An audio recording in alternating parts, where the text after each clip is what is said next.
Well, if you've only recently heard of the National Geospatial Intelligence Agency, don't feel bad. That's probably how the spies working there want it. But if you are familiar with the NGA, then you probably know its future home is now a focal point of conflict. The city and 3 sites in 2 different counties are fighting to be the new home of the NGA. And here in St. Louis, a small group of residents in North St. Louis is fighting to stop the city's development plans to save their homes. Tonight, the bid for the NGA. Is it progress or empty promises? Stay tuned. Stay Tuned brings together local experts, journalists, civic leaders, and regular people to have tough conversations for a stronger St. Louis. Add your voice to our conversation, and you're at the table as we stay on top of current events and go deeper, bringing more light and less heat to the issues that matter. From the 9 network of public media in Grand Center, this is Stay Tuned.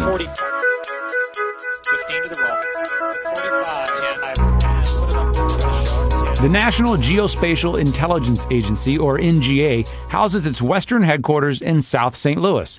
But now the Federal Mapping and Intelligence Agency says it's outgrown this location and plans to move by the next decade.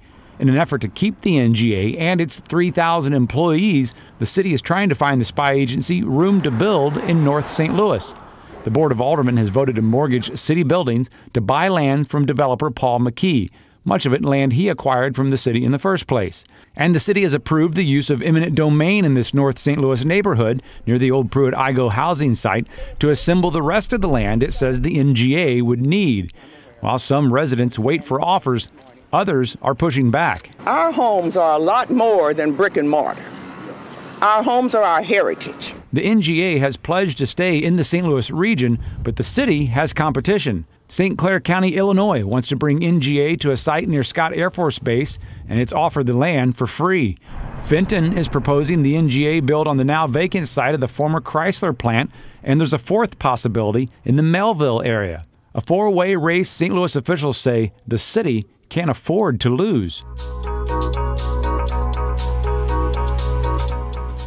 We have in the studio representatives from both the city and the neighborhood that we were just talking about there. We'll get to them in just a minute, but first, to start us off from St. Louis Public Radio, Maria Altman has been reporting on this very topic. Maybe just first, it may not be totally germane to tonight's conversation, but just to satisfy our curiosity, what do they do at the NGA? Well, it's hard to know exactly, but from what I've gotten from the spokespeople there, it's sort of a geographical information, lots of satellite imagery, helping the president, the military, also if there's a disaster around the world, giving them information about what space they're going into. So these are fairly well-paying, these are good jobs at the 3,000 jobs we've been told that are there. Actually, about 3,100. So what's at stake for the city? Why are people clamoring to be the home of the NGA? Well, I think in the city's case, number one is they already have the facility here, and those employees pay earnings taxes, about $2.4 million a year. So the city really wants to keep those earning taxes, and I think keep a federal facility. I think with the other locations, having that number of employees, I think they see it as an economic development opportunity.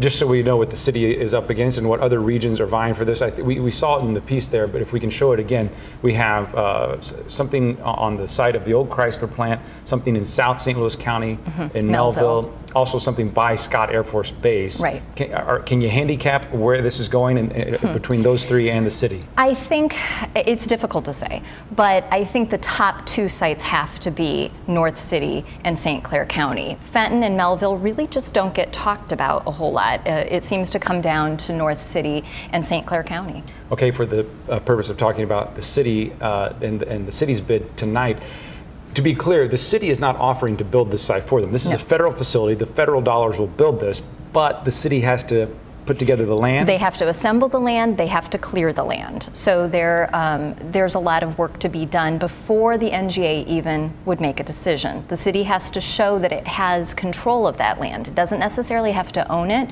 but it has to have options on all 100 acres, and it has to show that it's able to clear that land and get it ready for construction. And the feds would then buy that land and do the building themselves. Okay, so Paul McKee is a well-known name when it comes to development, or at least plans for development in North St. Louis. How does he figure into this conversation? Right. Well, Northside Regeneration, his development company, owns more than half of the parcels within the proposed NGA site. And Mr. McKee actually, and Northside Regeneration, made sort of the first bid, if you will, to the NGA. When they were querying where to put this facility, he proposed North Park and also the former Pruitt-Igoe site. Separate from the city's bid, as a private developer, he went to the feds. Yes. And that went somewhere. They said we need the city. He needed the city. Well, what happened was that the NGA needed more land than the 33 acres of Pruitt-Igoe, and so 100 acres just north of the Pruitt-Igoe site, he owns more than half of it, but he doesn't own all of it. And the city has the ability to use eminent domain, so it then became more of a city project. So if the city pulls this off, it'll be a combination of eminent domain and working in conjunction. They're hoping not to use eminent domain, but they do have that ability. Okay, and when it comes to the land that Paul McKee does control, the city would then buy that land from him to then turn around and clear and sell to the feds. Right. But there's a little bit of a rub for some people there when it comes to buying land from Paul McKee in North St. Louis. What's going on there?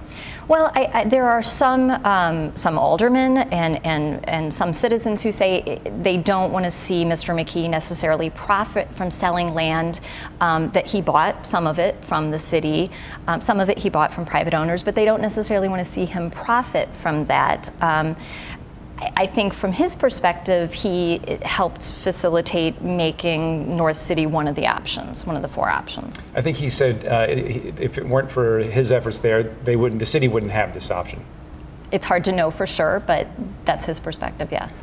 So I had the opportunity to speak to him just briefly. I know you've spoken to him more. Can you tell me, can you characterize, it sounds like backing up a step to Northside Regeneration, that's not done. We see articles, we see reports, we hear reports about bankruptcies, about people calling in loans on some of his ambitions there. But it sounds like he still feels like he's moving ahead. He's moving ahead. There is a lawsuit over about a quarter of the land within his Northside Regeneration, based on what they say are defaulted loans. So there are some hiccups for sure, but he is moving ahead with plans for a grocery store. He's got some plans for housing, an urgent care hospital. None of this has happened yet, but he's definitely forging ahead. And I think I've seen on Twitter him continuing, I think what he characterizes as neighborhood kind of informational meetings. Is he continuing to pitch this plan, or has he kind of gone off the radar a little bit? I don't think so. I know of a few weeks ago he was at a Fifth Ward meeting talking with residents about his plans, so I think he's still on the north side, still having conversations. And back to the city in terms of how this went over in the Board of Aldermen. There was a debate that went on for some time, and it was they got the votes, but it wasn't everybody. It wasn't unanimous to mortgage city buildings to be able to buy. Can you Right. It's a $20 million loan using one, possibly 2 city buildings as collateral. Essentially, they're refinancing one of those buildings and using $13 million possibly to help acquire land, help remediate it, help clear it. Some of that money will get spent whether or not the NGA comes, it sounds like. If the NGA does not come, it doesn't sound like all of that money will be spent. Okay, so to briefly recap, we've got 3,100 good jobs that we don't know much about because they're super duper secret spies that need a new home. We'd like to keep them, the city of St. Louis would, in the tax base. And then there's a plan of both the potential of eminent domain and working with Paul McKee to buy back land, that some of which he bought from the city in the first place. Okay, I feel like we have a good foundation on which to build a larger conversation. A larger conversation that we will also build on, one that took place earlier this week on social media when you had a Twitter meetup with us on, I believe it was Tuesday. Here's a look back at that. Tuesday night's Stay Tuned Twitter chat on the NGA focused more on the prospects of development in North St. Louis. When talking development on the north side, Paul McKee will come up. He's been a polarizing character in all of this, and his ideas for the north side draw some criticism. Concerns come from a seemingly typical pattern when major development happens in communities of color. While developments both physically and economically is a plus, folks worry that the original residents will not reap the benefits. The conversation seemed to be critical of the NGA locating in the north side, mostly because they aren't convinced the development is a benefit to the area, and that much money could be used for projects they feel are more beneficial to our region. The participants of the chat expressed they'd like to see more effort put into enriching the neighborhoods with resources before implementing eminent domain to build anew. The NGA could still go elsewhere.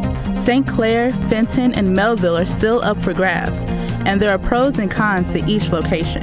There's about a year left until the final decision is made, but is there enough time for those that will be directly affected to get everything straight? There are plenty of questions asked during the Twitter chat. One of Tuesday's tweeters, Casey Hinton, asked, other than the city getting an earnings tax, is there a big benefit to having the NGA here now? Want to be a part of our next chat? Follow us on Twitter at StayTunedSTL and join the conversation on Tuesday nights at 8 p.m. with the hashtag StayTunedSTL. Okay, joining Maria and me to continue this conversation. You saw her earlier with the package that we rolled at the beginning of the show. She's with Save Northside STL, but she also lives in the home she is trying to save, and her family has since 1945. Charlesetta Taylor is with us. Thank you for being here. Michael Allen, welcome back to the show, Director and Architectural Historian with the Preservation Research Office. Thanks for coming back, Michael. And also Otis Williams, Executive Director, St. Louis Development Corporation. So maybe before we debate and discuss, tell us what the city sees in this. Why is this such a high priority for the city of St. Louis? Why would you like to see this happen? Well, obviously, this is a great investment in the north side in the sense that the investment will be $1.6 billion by the federal government for the new facility. But it's also reinvestment in the neighborhood. And mind we forget that Pruitt-Igoe was somewhat of a disaster by the way that it came to an end with HUD. And so this is a time where we can make, where the federal government can actually come back to the table and make good on what should have happened at the Pruitt-Igoe site. But this is also one of those where we have significant taxes in jeopardy here. So it's 2.4, Maria mentioned the 2.4 that is the state for the city on an annual basis. But it's also for the state of Missouri about a little over $8 million annually. So we'd like obviously for it to stay in the city, but in Missouri for sure, as it would be a significant loss for the state. But it hasn't been without some controversy. Are you hearing the people say that they don't want this? Almost definitely. We are having this conversation with almost everyone, and so this is one of those where you know, Mrs. Taylor has been like the face of our efforts in the sense that we've had to always keep in mind people like her who will be impacted by the acquisition of homes and of land that we have over there. So we're forever mindful, but we have now the ability to be able to do a lot of things to make sure that the citizens that are impacted, or that we do everything we can to make that sort of an eased transition. And so we're talking with either the owner or with the representatives of the owner, in the case of Ms. Taylor with her attorney, to talk about things that we can do. And what we're proposing, for instance, for Mrs. Taylor is hopefully we can move her historic home to a new location that's not far from where it is. And you know, so in this, one of those, what we would do in that effort would be basically to move it, reconstruct it, and basically make it look like new for the most part. So you know, we have a lot of things in our toolbox. We intend to use all of them to make sure that the citizens are made whole. He's talking about an ease, as easily as possible of a transition. You spoke of your home. You said it's not just our house, it's our heritage. What did you mean by that? I mean the fact that we've been in that neighborhood that 70 years, and we have listened to all the proposals down through the years that have not come to be. So we're a little bit hesitant about what would happen, and also the fact that the NGA has not selected it. So to us, it's like another carrot out there. You feel like you've heard this before? If not this particular project, others. land was sold and people left their homes expecting the neighborhood to grow and to improve, not to be blighted. And we believe that the city had something to do with that it wasn't all neighbors that just gave up. Those that sold their homes expected new homes and new things to come into the neighborhood so that it would grow, not to just sit there.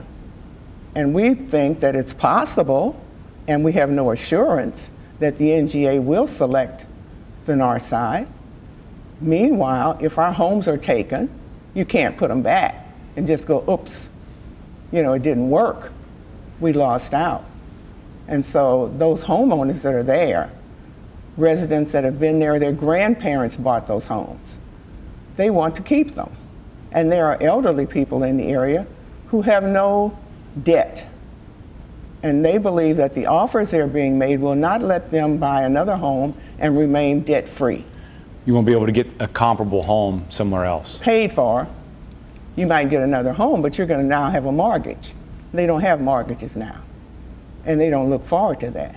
Nor do they look forward to moving into small senior citizen homes, which are residents, much smaller than the homes they're in now. They're comfortable where they are.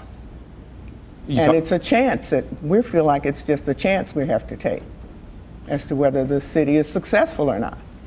I know you also have a lot of sentimental value in that home too. Definitely.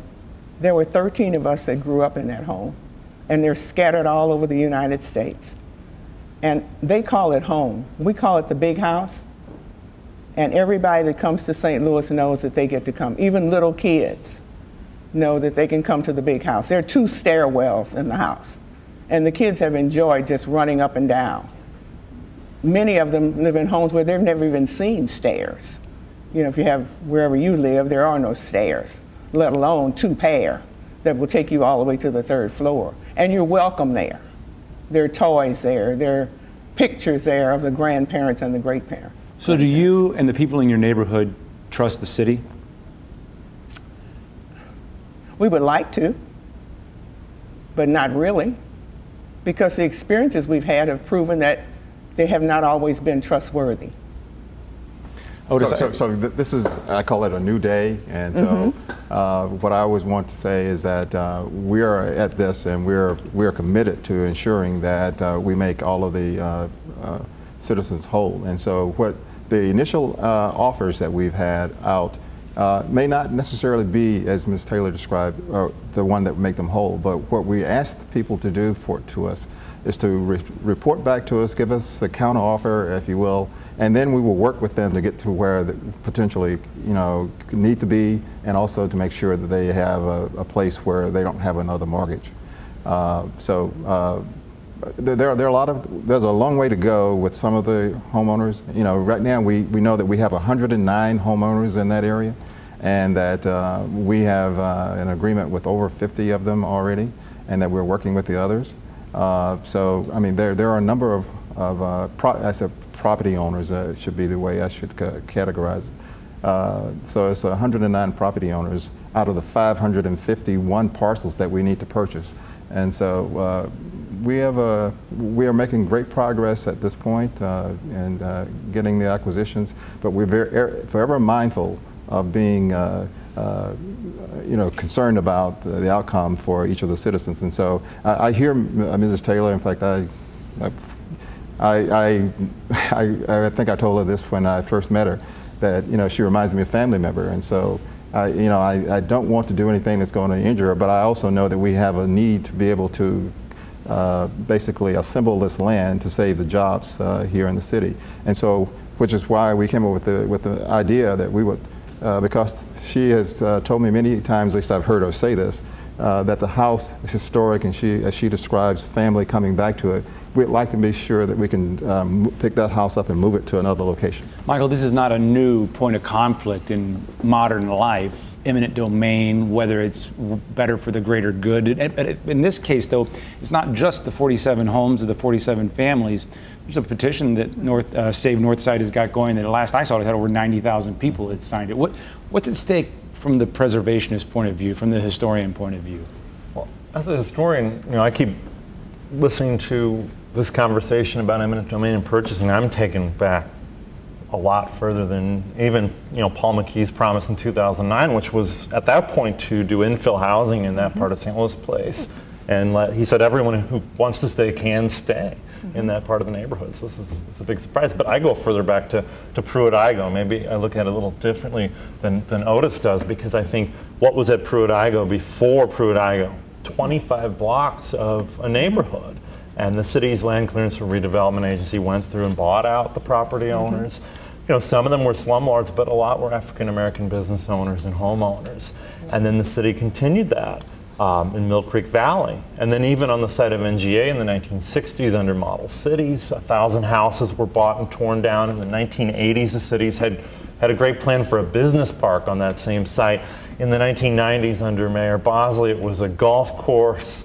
And then McKee, and now NGA. And it's in the process, we've gone from a city of 900,000 to 300-something thousand, a city that was prosperous and wealthy, to a city that now has to mortgage buildings to buy land for needed public works projects.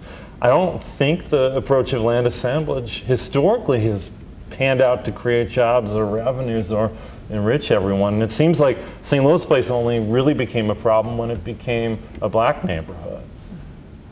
Otis says it's a new day. Do people believe that? To me, it seems like an old day. The new day seemed to be when Paul McKee said, because everyone thought he was going to do the same thing. Look at that part of the neighborhood with some big project like NGA.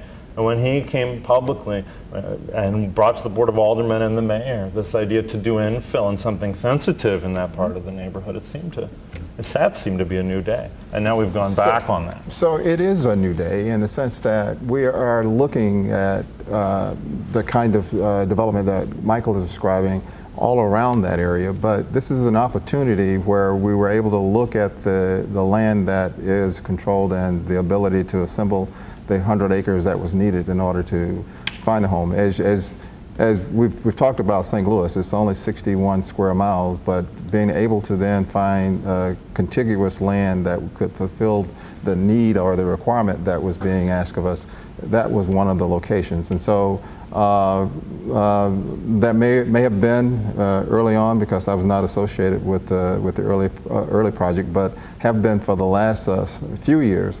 And that's why I say it's a new day. Just because I'm involved and I want to make sure that we do it correctly. So will anything happen if you don't have a commitment from NGA? If you come to terms with Ms. Taylor through her attorney and about her home, and NGA backs out, what happens? Well, what we're looking at is an option, and so what we are saying is that we are not committed to buying the homes if the NGA, well, I say we're not committed. We are looking for options, and we will execute those options if we are selected. Otherwise, the citizens are able to stay in their homes.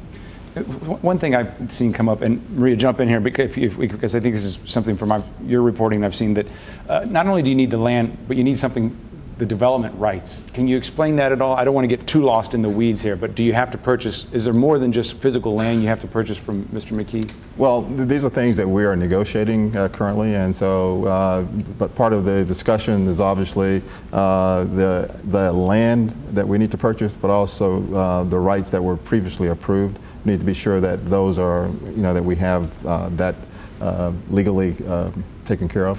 And so that is a consideration later, but it's part of a discussion that we're having as far as the negotiations.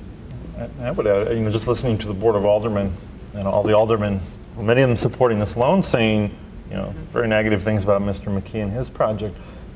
I don't really know if the redevelopment rights need to be purchased as much as rescinded by the Board of Aldermen. It seems like there might be a majority of votes there to just simply amend the redevelopment agreement and exempt that. There is a little bit of a new day I'm hearing in the fact that the city only wants options. I think that's a great benefit to not actually displace people. But then there's this looming question. Well, okay, we don't get NGA. What comes next? And will that also threaten the same people who've been threatened for the last half century? What's it going to look like around there? Would this be a walled compound where they come in for 8 hours a day and leave, or will there be some?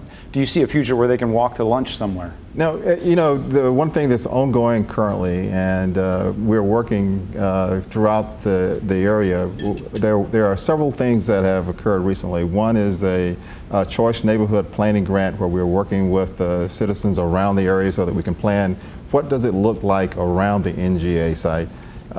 We've also, the area has been also designated as a promise zone, so beginning at Delmar going north all the way to Ferguson actually, the federal government has designated as a promise zone. So we're using that to leverage to get grants to be able to do a lot of other things there. And as you know, the city has already been designated as a strong city, strong community. So we're using all those tools to try to facilitate getting quality redevelopment all around it. And it's one of those requirements that the NGA has as well, which is that they don't want to be on an island. They want to be sure that some other things are going to happen around it. And so we're targeting to make other things happen. Ms. Taylor, we have about 30 seconds left. I want to get a final thought from you. Any optimism, or are you committed to fighting this to the bitter end? He mentioned choice development. I believe Paul McKee is involved in that. I was at a meeting that was held. And is that a deal breaker? Is just the very nature of Paul McKee a deal breaker for you and the people you live with? Because we have not been able to trust what he tells us over the years. And yet they're still working with the city. So that's another reason for us to be skeptical. And during the time that the bill passed, we were not allowed, Mr. Williams will say, that citizens could not have the same options that Paul McKee could. Now that, you know, here we are again, he says that, but we were not doing, the meetings were before the board passed, that was not an option. We'll have to cut it off there. That's all the time we have for now. Thank you all for your time tonight. Until next week, stay tuned.